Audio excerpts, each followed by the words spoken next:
Friends, welcome to my channel economics with Deepti. आज की class में हम लोग बात करेंगे मोनोपोलिस्टिक कंपटीशन की। देखिए, अगर मोनोपोलिस्टिक कंपटीशन की बात की जाए तो यहाँ पे हमें सबसे पहले पता होना चाहिए कि हमें एग्जाम पॉइंट ऑफ व्यू से क्या क्या चीजें पढ़नी है। देखिए, मोनोपोलिस्टिक कंपटीशन पे सबसे पहला जो इम्पोर्टेंट चीज है that is the price and output determination under the monopolistic competition। दूसरी चीज आपको जो under the topic of monopolistic competition पता होना चाहिए that is the features of monopolistic competition. अगर आप कोई भी मार्केट स्ट्रक्चर पढ़ते हैं उस पे सबसे पहला फीचर्स और दूसरा प्राइस एंड आउटपुट डिटर्मिनेशन बहुत इंपॉर्टेंट पार्ट है, तो आपको दोनों चीजों को अच्छे से इन डिटेल पढ़ना है। इसके अलावा अंडर द मोनोपोलिस्टिक कंपटीशन जो चीजें इंपॉर्टेंट है that is the concept of access capacity,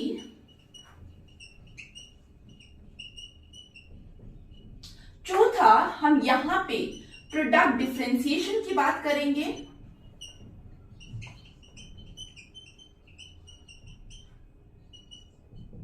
पांचवा यहां पे बात की जाती है एडवर्टीजमेंट के ऊपर, सेलिंग कॉस्ट के ऊपर।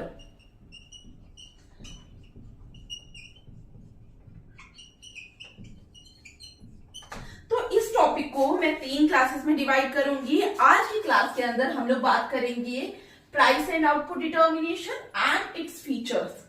ठीक है, एक्सेस कैपेसिटी पे एक अलग से क्लास आएगी और इन दोनों को क्लब करके एक क्लास के अंदर मैं आप लोगों को समझाऊंगी यहां से क्या क्वेश्चंस बन सकते हैं। यहाँ पे अगर हम यूपीएससी एग्जाम की बात करें इकोनॉमिक्स ऑप्शनल या स्टेट पीएससी एग्जाम्स की बात करें, जिन लोगों का इकोनॉमिक्स ऑप्शनल है, चाहे वो सिविल सर्विसेज एग्जाम के लिए प्रिपेयर कर रहे हो या अगर वो जैसे अभी असिस्टेंट डायरेक्टर का एग्जाम चल रहा है जेकेपीएससी का, जो लोग उसके लिए प्रिपेयर कर रहे हैं चाहे वो एग्जाम हो, तो किस तरीके से आपको क्वेश्चंस को टारगेट करना है that is the main problem.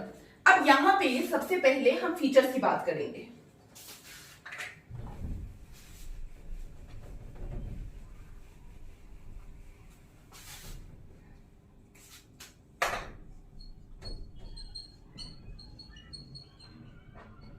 देखिए, आपको यहाँ पे डायरेक्टली पता चल रहा है मोनोपोलिस्टिक कंपटीशन मतलब अगर जिन लोगों ने नहीं भी पढ़ा होगा वो भी कहीं ना कहीं बोल सकते हैं। यहाँ पे हम 2 मार्केट स्ट्रक्चर्स की बात कर रहे हैं, एक मोनोपोली एंड दूसरा इज द परफेक्ट कंपटीशन।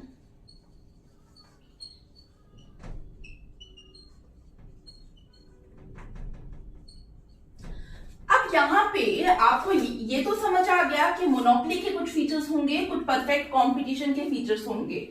जब भी हम प्राइस और आउटपुट डिटर्मिनेशन की बात करते हैं तो सबसे पहले हम क्या देखते हैं कि नेचर ऑफ द प्रोडक्ट यहाँ पे क्या होगा। अब आप लोगों को अगर मैं बोलूं कि nature of the product homogeneous होगा या डिफरेंशिएटेड होगा, तो यहां से पता चलेगा कि मार्केट किस स्ट्रक्चर की तरफ इशारा कर रहा है, कि वो मोनोपोली की तरफ बात कर रहा है या परफेक्ट कंपटीशन की तरफ। जैसे अगर फर्स्ट फीचर की बात करें, यहाँ पे under the monopolistic competition products क्या होते हैं, डिफरेंशिएटेड।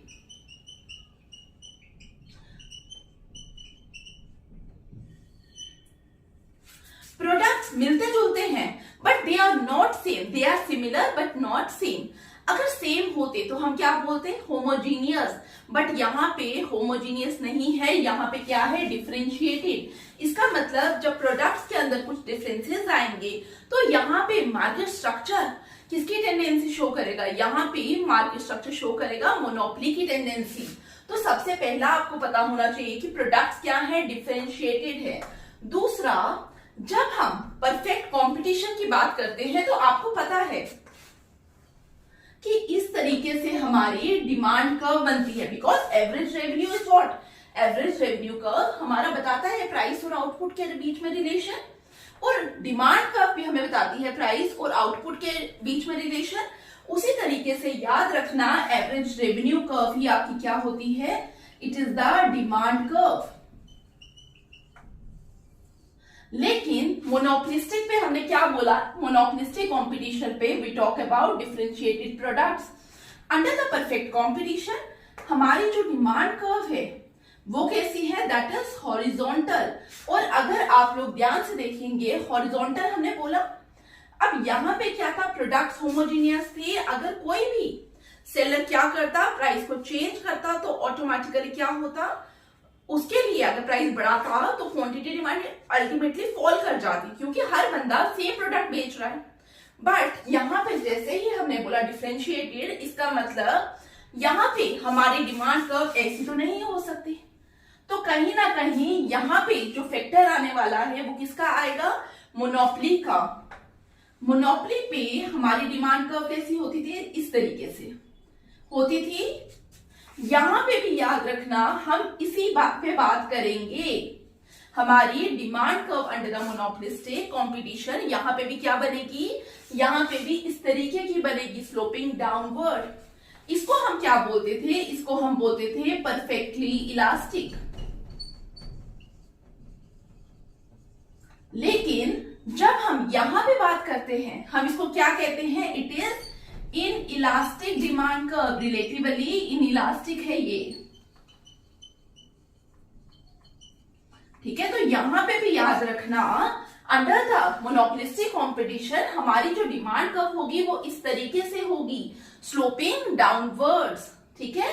और इसमें जब हमने बोला इन इलास्टिक डिमांड कर्व, इसमें क्या होगा, इसका मतलब अगर आप प्राइस पे चेंज करोगे, आउटपुट पे बहुत ज्यादा चेंज हमें दिखाई नहीं दे रहा, मतलब अगर प्राइस इंक्रीज करेंगे तो लोग बहुत ज्यादा आउटपुट को कम नहीं करेंगे, ठीक है। लेकिन यहाँ पे क्या होता है, जब परफेक्टली इलास्टिक है, अगर आपने माइन्यूट सा भी प्राइस को इंक्रीज किया तो क्वांटिटी डिमांडेड क्या हो जाएगी, एकदम से ड्रॉप करेगी।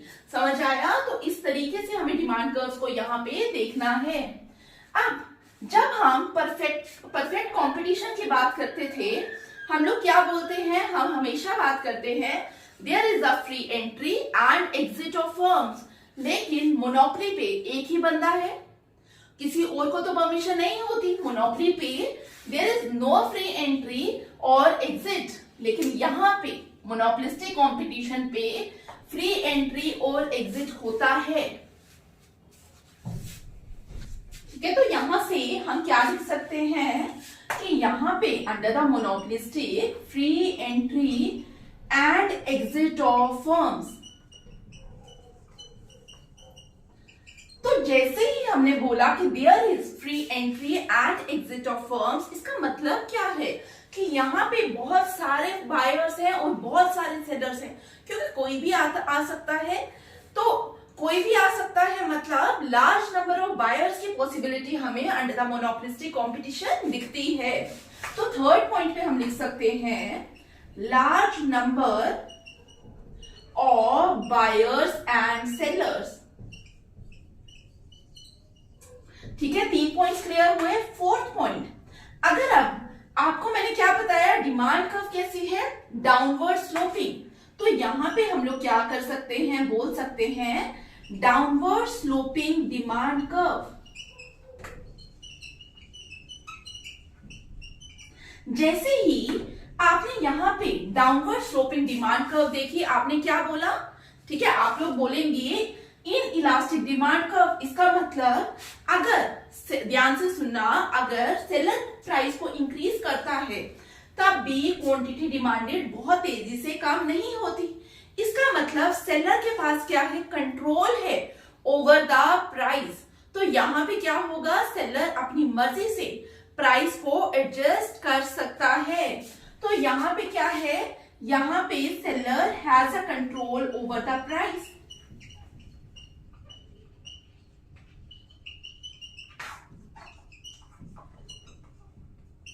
यहां तक क्लियर हुआ। बट अब ये पॉइंट पे आइए, seller has a control over the price. इससे ये मत सोचना कि सेलर कोई भी प्राइस सेट कर सकता है। लेट्स सी, हम एक एग्जांपल लेते हैं।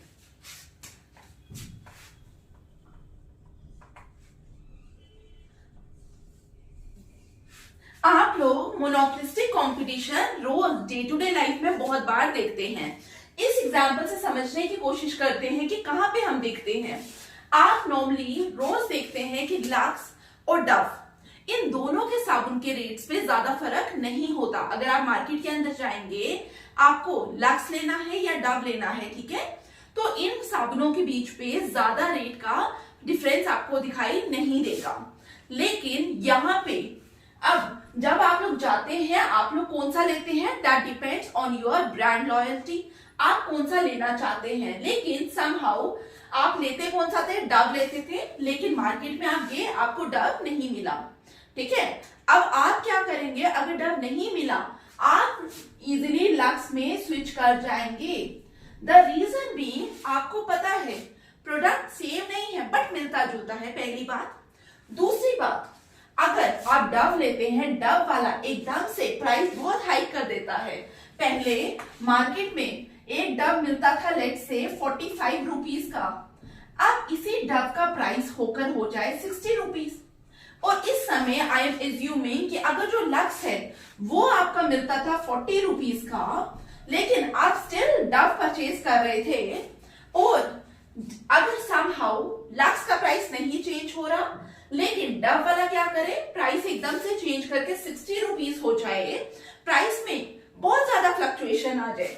बेशक इनइलास्टिक डिमांड कर्व है, हमने इनइलास्टिक में क्या बोला, अगर प्राइस थोड़ा सा चेंज होगा तो क्वांटिटी डिमांडेड पे ज्यादा इंपैक्ट नहीं पड़ता, बट इतना अगर मार्जिन आ जाए एकदम से प्राइस के ऊपर, तो आप लोग क्या करेंगे, आप बायर की तरह सोचिए, आप लोग क्या करेंगे, आप डव को छोड़कर लक्स पे शिफ्ट कर जाएंगे।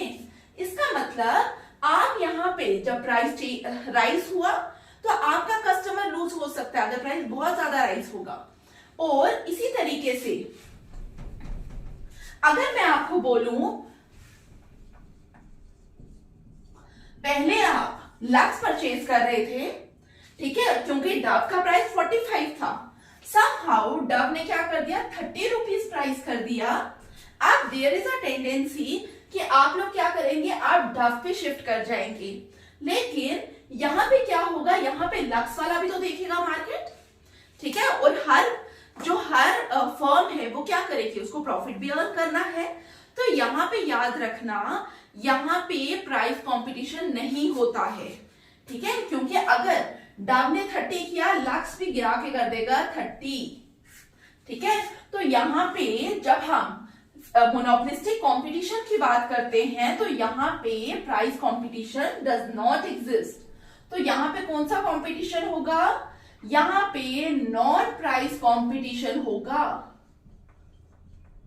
नॉन प्राइस कंपटीशन को समझने की कोशिश करते हैं।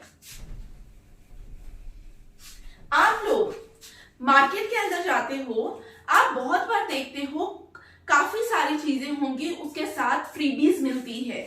जैसे अगर हम बोर्नविटा की बात करें, ठीक है, तो बोर्नविटा के साथ काफी टाइम टम्बलर मिल रहा होता है, या नेस्कैफे के साथ क्या हो रहा होता है, नेस्कैफे के साथ एक टाइम स्कीम आई थी कप देने की, ठीक है, कप तो सबके घर में है जो कॉफी लेकर जा रहे हैं, बट वो क्यों देते हैं, कप इसलिए दिया जाता था नेस्कैफे के द्वारा बिकॉज वो चाहते थे मैक्सिमम कस्टमर्स को अट्रैक्ट करना।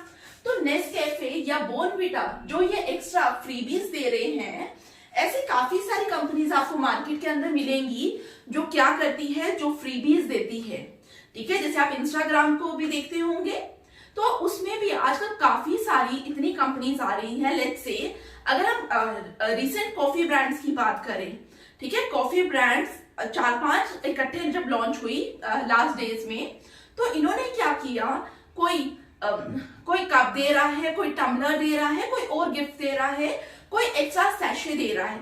अब रीजन क्या है उनको देने का, टू अट्रैक्ट कस्टमर, बिकॉज उन कंपनीज को पता है कि हम मार्केट के अंदर प्राइस पे प्ले नहीं कर सकते। That's why I am talking about non price competition.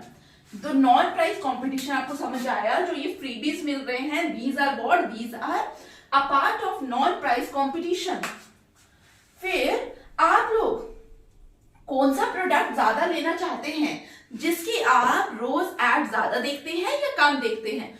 जिस प्रोडक्ट की एड हमें डे टू डे लाइफ के अंदर ज्यादा दिख रही होती है, आप नोट करना, आप उसी प्रोडक्ट को ज्यादा लेना चाहेंगे। तो यहाँ पे advertisement cost plays a very important role. ठीक है, तो एडवर्टीजमेंट एक्सपेंडिचर की भी बात की जाती है अंडर द मोनोपोलिस्टिक कंपटीशन।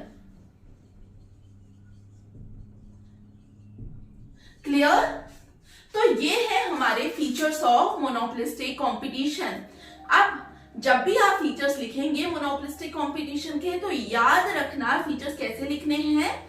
आप लोग कर्व देखेंगे एक दो बार, आपको समझ आ जाएगा। ठीक है, क्लास में हमने उसी तरीके से समझने की कोशिश की, ताकि अगर आपको डे टू डे एक्सपीरियंसेस से भी आप उसको लिंक करें तो आपको समझ आए। तो फीचर्स हमारे कंप्लीट हो गए। फीचर्स इंपॉर्टेंट है। अब इसके बाद मैं आपको प्राइस और आउटपुट डिटर्मिनेशन कराऊंगी। प्राइस और आउटपुट डिटर्मिनेशन कराते समय आई एम एज्यूमिंग कि आपको इस समय, ठीक है, इस समय आपने मोनोपोली अच्छे से पढ़ा हुआ है, परफेक्ट कंपटीशन आपने अच्छे से पढ़ा हुआ है। ठीक है, तो हम थोड़ा सा क्विक चलेंगे मोनोपोलिस्टिक कंपटीशन का प्राइस और आउटपुट डिटर्मिनेशन पे।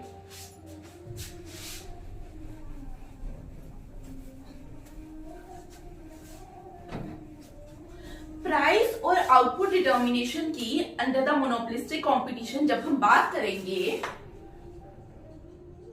तो सबसे पहले हमें क्या पता होना चाहिए? सबसे पहले हमें पता होना चाहिए एवरेज रेवेन्यू और मार्जिनल रेवेन्यू कर्व यहां पे कैसी होंगी।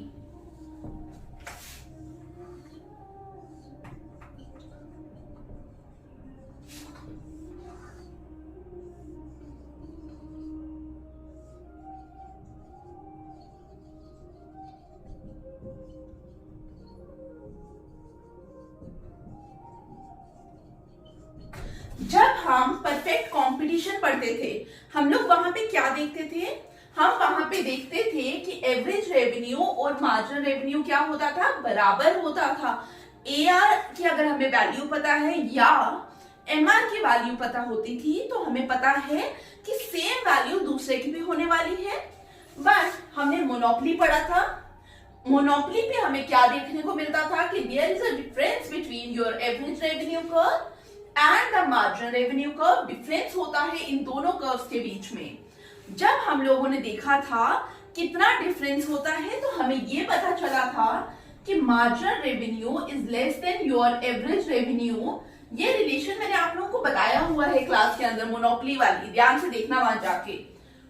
और जो रिलेशन है उसके बीच से एक क्वेश्चन भी आया हुआ है केस के प्रीवियस ईयर पेपर्स में, तो रिलेशन कर कर जाना। ठीक है, जिन लोगों ने नहीं देखा, मोनोपोली वाली क्लास है, उसमें आपको मिल जाएगा।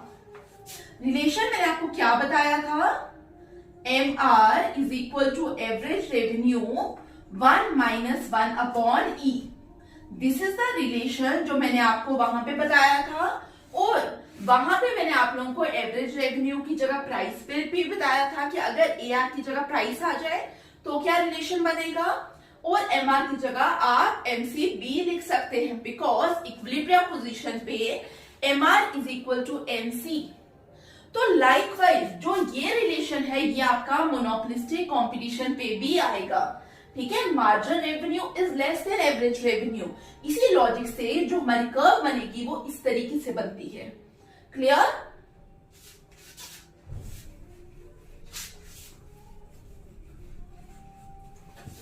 तो अब आपको ये तो पता चल गया कि जब हम price and output determination under the monopolistic competition बात करेंगे, तो हमारे पास इस तरीके से कर्व आएगी।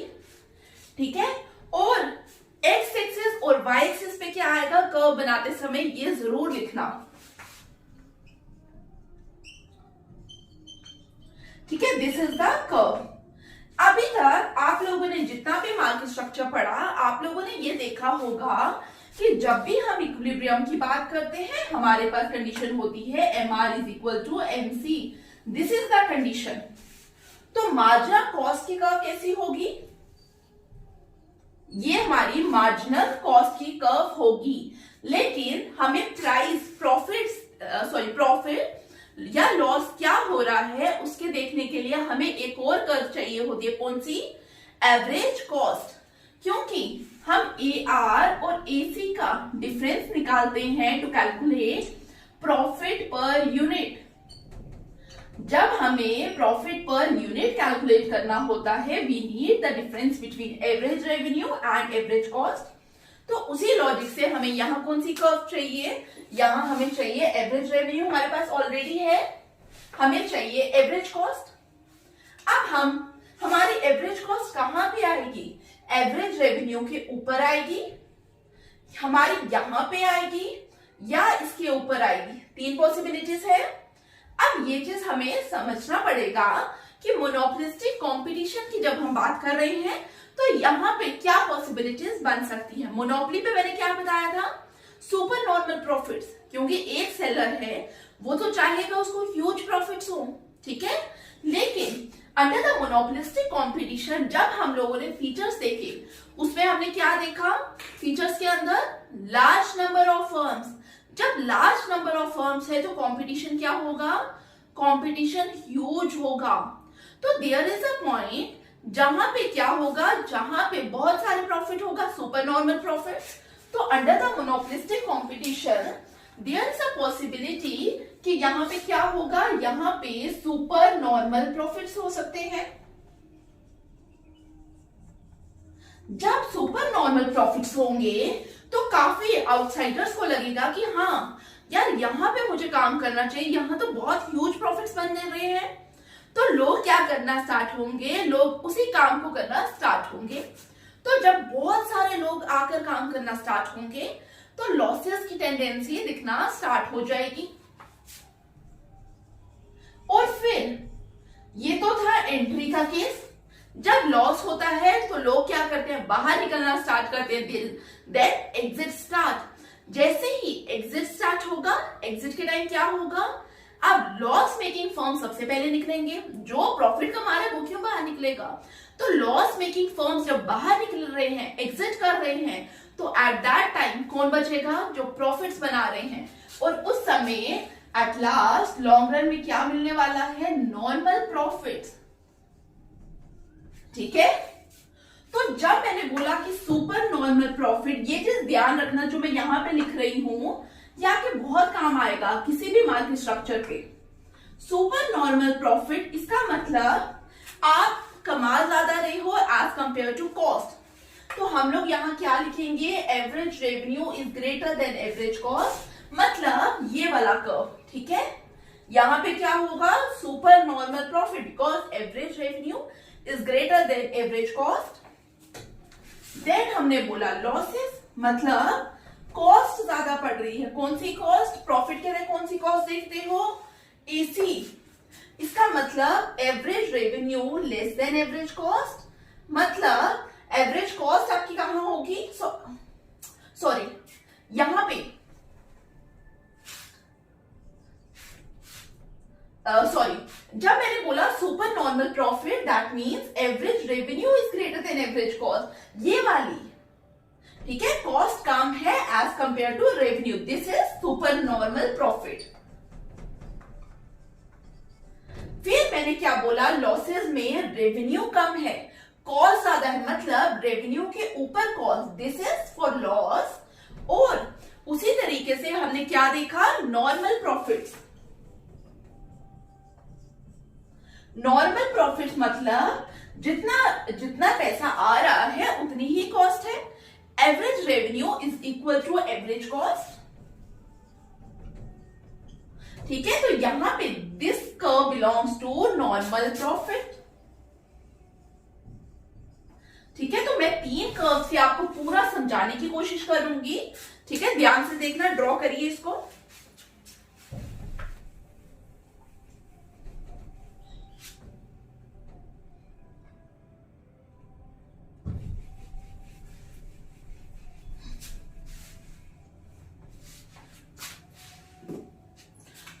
पहले हम लोग किसकी कर्व बनाएंगे, सुपर नॉर्मल प्रॉफिट्स की, ठीक है। तो एक्स एक्सिस पे we have output, Y axis पे हमारे पास आएगा price, average revenue, marginal revenue, और सुपर नॉर्मल प्रॉफिट्स पे क्या होता है, कॉस्ट कम होती है। तो सुपर नॉर्मल प्रॉफिट्स यहां पे क्या क्या होगा, average revenue greater than average cost, मतलब कॉस्ट कर्व कहां आएगी, बिलो, ER के नीचे बना लेना, ठीक है। और इक्विलिब्रियम के लिए क्या कंडीशन होती है, इक्विलिब्रियम हम देखते हैं जहां पे MR MC के बराबर होता है, दूसरा MC cuts AC from below, ठीक है। तो ये कंडीशन है। अब हमें क्या चाहिए, हमारे पास MR है, MC नहीं है और AC भी है, मतलब MC चाहिए। हमने क्या बोला, MC cuts AC from below, नीचे से काट रही है। इक्विलिब्रियम के लिए ये पॉइंट भी ध्यान से देखना थोड़ा, MR और MC इस पॉइंट पे बराबर है, लेकिन हमें क्या चाहिए, वी नीड प्राइस। प्राइस क्या होता है, price is equal to MR और AR, price is equal to average revenue, average revenue ही आपका प्राइस है मार्केट के अंदर। तो प्राइस क्या है आपका, price is equal to average revenue. तो उस लॉजिक से हम लोग क्या करेंगे, इस लाइन को एक्सटेंड करेंगे एवरेज रेवेन्यू तक, ठीक है। तो यहां पे दिस इज द प्राइस और एवरेज रेवेन्यू, जो कहना चाहें। हमें डिफरेंस किसका देखना था, AR और AC का डिफरेंस यही देखना था। AR इज दिस, AC कहां है, रेड। ये क्या बन गया, this box represent super normal profits. ये क्या शो कर रहा है, सुपर नॉर्मल प्रॉफिट्स, क्लियर। अब क्या होगा, बहुत सारी फर्म्स एंटर करना स्टार्ट होंगी मार्केट पे। जब वो एंटर करना स्टार्ट होंगी तो क्या बनेगा, लॉसेस की सिचुएशन।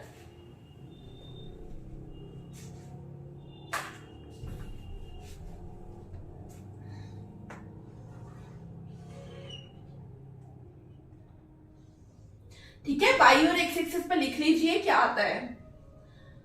अब हम क्या बना रहे हैं, हम लॉसेस की सिचुएशन बना रहे हैं।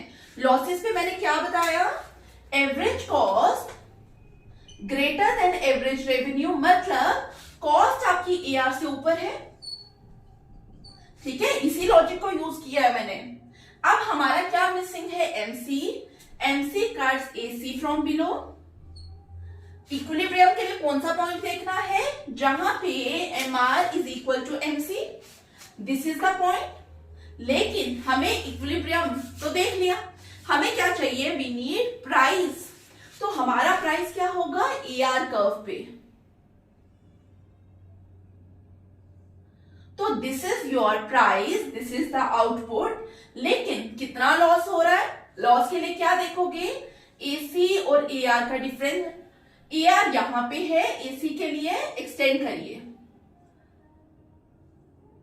This box represents your losses. अब जो लॉस मेकिंग फर्म्स हैं वो लॉन्ग रन में क्या करेगी, वो एग्जिट करेंगी। जब एग्जिट करेंगी, कौन सी फर्म सरवाइव करेगी, जो प्रॉफिट अर्न कर रही हैं। बट इस समय क्या होगा, नॉर्मल प्रॉफिट की सिचुएशन आ जाएगी। नॉर्मल प्रॉफिट के लिए हमें क्या देखना है, AR is equal to AC, यही देखना है नॉर्मल प्रॉफिट्स के लिए। मतलब हमारी एवरेज कॉस्ट कर्व टच करेगी एवरेज रेवेन्यू को।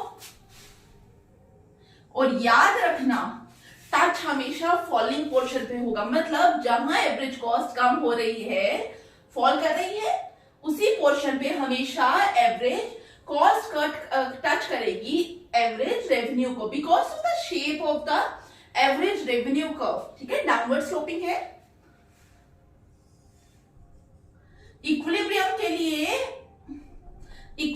के लिए हमें पॉइंट कौन सा देखना है, MR और MC, this is the point